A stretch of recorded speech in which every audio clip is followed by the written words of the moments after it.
करीब 2 महीने से ज़्यादा लॉकडाउन के बाद अब देश को 3 फेज में अनलॉक किया जा रहा है।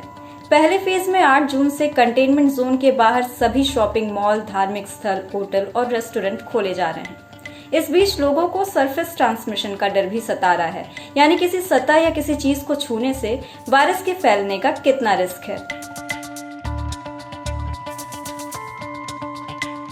सरफेस ट्रांसमिशन के रिस्क पर लंबे समय से बहस चल रही है।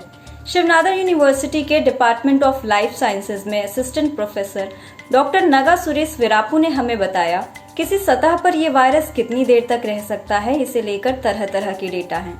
कुछ रेस्पिरेटरी वायरस को कई घंटों से लेकर कई दिनों तक और कुछ महीनों तक भी जिंदा पाया गया है। स्टडीज बताती हैं कि वायरस कुछ सरफेस पर 3 से 7 दिनों तक रह सकता है। प्लास्टिक और स्टील पर वायरस की लाइफ 3 दिनों तक हो सकती है। वहीं कार्डबोर्ड पर यह 24 घंटे और कॉपर पर 4 घंटों तक रह सकता है। रिसर्च में यह भी देखा गया है कि वायरस हवा में करीब 30 मिनट तक रह सकता है। वहीं अमेरिकी centre for disease control and prevention के मुताबिक किसी सरफेस या किसी चीज को छूने से वायरस का ट्रांसमिशन इतना आसान भी नहीं है। सीडीसी के इस रुख पर सोशल मीडिया पर काफी चर्चा हुई। आखिरकार सेंटर ने यह साफ किया कि अगर किसी चीज या सतह पर वायरस है तो उससे भी वायरस के फैलने का खतरा हो सकता है, लेकिन सीडीसी के मुताबिक इसे वायरस फैलने का मुख्य तरीका नहीं मानना चाहिए। ये समझने के लिए हमने मुंबई में centre for excellence in basic sciences के साइंटिस्ट शुभोजीत सेन से बात की, जो इंडियन साइंटिस्ट रिस्पॉन्स टू कोविड-19 के मेंबर भी हैं। There is direct contact by hugging, touching, shaking hands.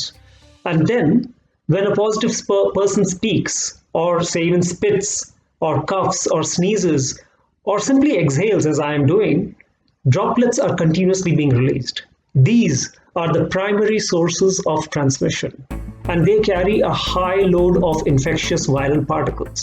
Then within the next few minutes, these droplets settle down, eventually on various surfaces within about 1 to 2 meters. This is the second source of infection. The good news, however, is that the virus does not enter through the skin.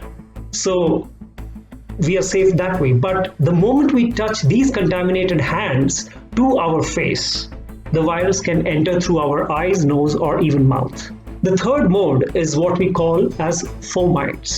Now, fomites are essentially anything that a positive person uses or just uses and walks away. Things like towels, pillows, handkerchiefs, utensils, and so on. The main problem with containing COVID-19 infections is that we can't tell who is infected. जैसा कि doctor Sen ने कहा, जाने अनजाने कोई भी स्वस्थ इंसान वायरस से इन्फेक्ट हो सकता है।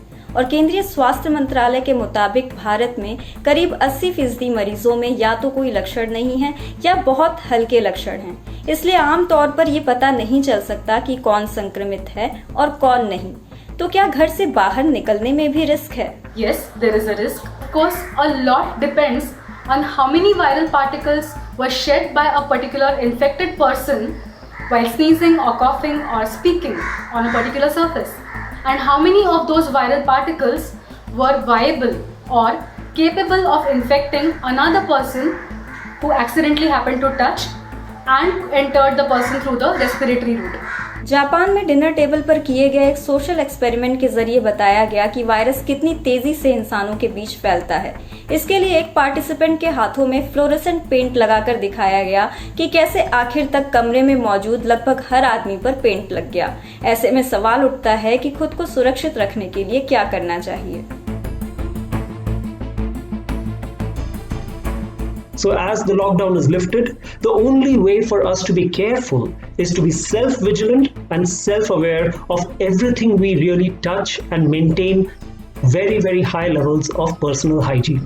Surfaces in toilets were found to be the most contaminated, and then common surfaces like, say, tabletops, door handles, coffee pots, mugs, glasses, elevator switches, these one has to be careful of. Currently, the case doubling times are slightly less than about 2 weeks. But once the lockdown lifts, if people continue to maintain physical distancing and sanitary caution, with proper care we can ensure that the doubling time does not become any shorter. If it does, however, we might see a second wave of this pandemic. देश में corona के मामले लगातार बढ़ रहे हैं। दुनिया भर में कोविड-19 के 5 सबसे ज्यादा मामले वाले देशों में भारत भी शामिल हो चुका है।